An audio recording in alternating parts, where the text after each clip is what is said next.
அங்கே அழைக்கப்பட்டவுடன் அதற்கான உரிய பதிலை அவர் அளித்திருக்கிறார்.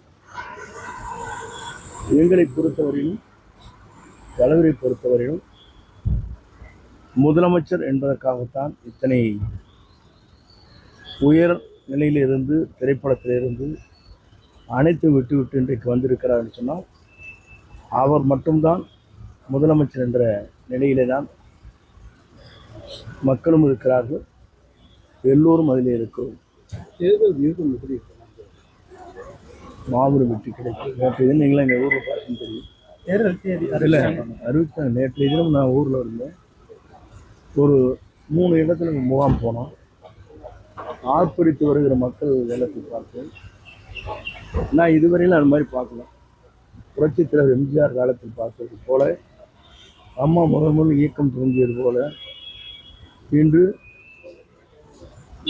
அவ்வளவு பேர் ஆர்ப்பரித்து வருகிறார் என்று சொன்னால் ஒரு மாற்றங்கள் வேண்டும் என்று மக்கள் விரும்புகிறார்.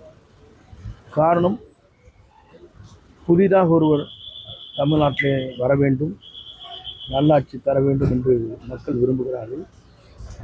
அதற்கு இன்று சிறந்த தலைவராக ஒரு நேர்மையான ஆட்சி நடத்துவதற்கு ஒருவர் வேண்டும்.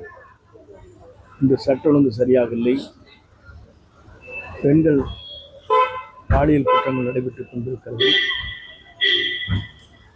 அதே நேரத்தில் தொழிலிருந்து அனைவருமே அச்சத்தோடு வாழ்ந்து கொண்டிருக்கிறார்கள். காரணம் உங்களுக்கு தெரியும், மாற்றங்கள் மீண்டும் தமிழ்நாட்டிலே திராவிட முன்னேற்ற கழகம் வந்துவிடக்கூடாது என்பது எல்லோரும் தெளிவாக இருக்கிறார் என்பது பத்திரிகையாளராக இருக்கிறவங்க அத்தனை பேருக்கு தெரியும். ஆகிய ஒரு மாற்றத்தை உருவாக்குற திறன் ஒருவருக்கு மட்டும்தான் இருக்கிறதே தவிர யாருக்கும் இல்லை. இப்போது வரைக்குமே அனைத்து தொகுதிகளிலுமே வேட்பாளர்களை நிறுத்துவதற்கு ஒரு சவாலான விஷயமாக தான் இருக்கும் அப்படின்னு எதிர்கட்சிகள் சொல்றாங்க. அதை பற்றி எதிர்கட்சிகள் சொல்வது வேறு. ஆய்வு பணிகள் முடிக்கப்பட்டிருக்கிறது. தயார் நிலையத்தை 234 பேரில் போட்டியிடுவதற்கு வேட்பாளர்கள், சிறந்த வேட்பாளர் இருக்கிறார்.